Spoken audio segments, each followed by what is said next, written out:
Yo, hindi lahat ng sugat nakikita ng mata. May mga pangyayaring habang buhay mong dadalhin, pamparalan, lugar para matuto, pero sa isang iglap naging lugar ng takot at trahedya. Para ito sa mga biktima, para sa mga pamilyang nasasakatan. Boss J, speak for the people.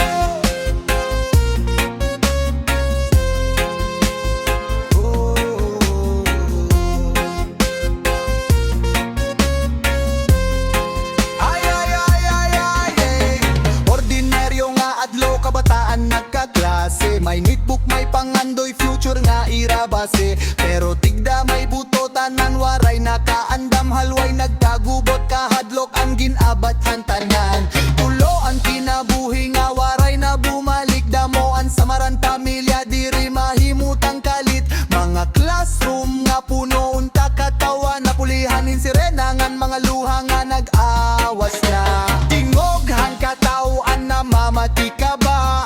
Justice para haira nga nawara. Eskwelahan dapat safe diri battlefield. Kabataan ang future dili dapat ginatil. May nag-comment nga hen ng security. Waray garga nag-inspect, waray authority. Paano nakasulod may dala nga armas kun may pagbantay unta na iwasan ang damage. May nasiring school safety kinahanglan. Proteksyon han teacher, student, staff kinahanglan. Diri pwede kampan kay delikado panahon. Kun waray preparation, trahedyaan bato. Kusa naman ni, nganong naabot man ta dire. Eskwela unta safe, karon puno kasakit diri malikaye. Mga ginikanan ng urog, wakabalo unsay buhaton na naggipadala sa klase. Unya trauma ray maangkon buling di excuse para mo bawi ug kinabuhi. Kung nasakitan ka ayaw idamay ang walay labot diri. Daghan ng sigaw, hustisya ilang gusto. Kay tulo ka pamilya karon wasak tunggod ani nga gulo. Security asa man nga nang nakasulod armas. Kung strikto pa unta basin wala ni nahitabo sa kampas. Pamati sa katawan, seryoso ho ng issue. Kay kung magpabayagi hapon mausap na pud ni that's true. Mga estudyante yan na may trauma nga dara. Mga ginikanan na hadlok magpabalik ka eskwela. May comment pa nga ko na nako dida. Babag-uhon ko eskwela kay hadlok na good ako yan na. Mga matang nga punuhin kasubong man kang utana. San o pa ba matutuman ang safety nga ginihinggap nira. Kay ang edukasyon diri dapat may kahadlok. Dapat paglaom diri kasakit nga waray kataposan dito.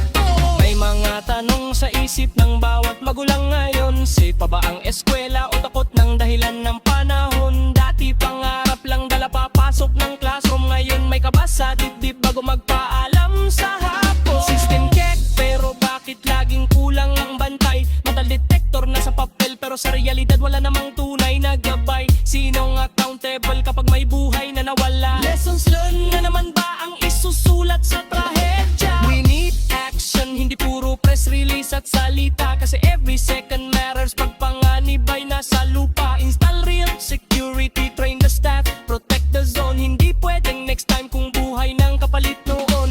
Students deserve peace, not fear in their mind. A classroom should heal them, not leave scars behind. So listen to the people, hear the crying of the youth. Dahil ang katahimikan nila ay katotohanan na hindi dapat itago. Through Tingog han katawan pamatinyo kami. Kabataan protektahi ayaw na pabali. Para ha mga nawara, padayon ang pagampo. Hinaot waray na sunod, waray na ini maulit pa uto. Tingog han katawan kami ang nag-iingon. Safety han kabataan dapat pirmi ang tuyo. Kay kada kinabuhi may pamilya nga nasasakitan. Ayaw tuguti nga ini maupay nga damgo maging kawarayan. This song diri para sumikat. Ini para ha mga luha, para ha mga boses na gusto mamati ang kalibutan. Para ha mga ginikanan nga waray baton. Para ha mga estudyante na may trauma yan na. Justice, protection.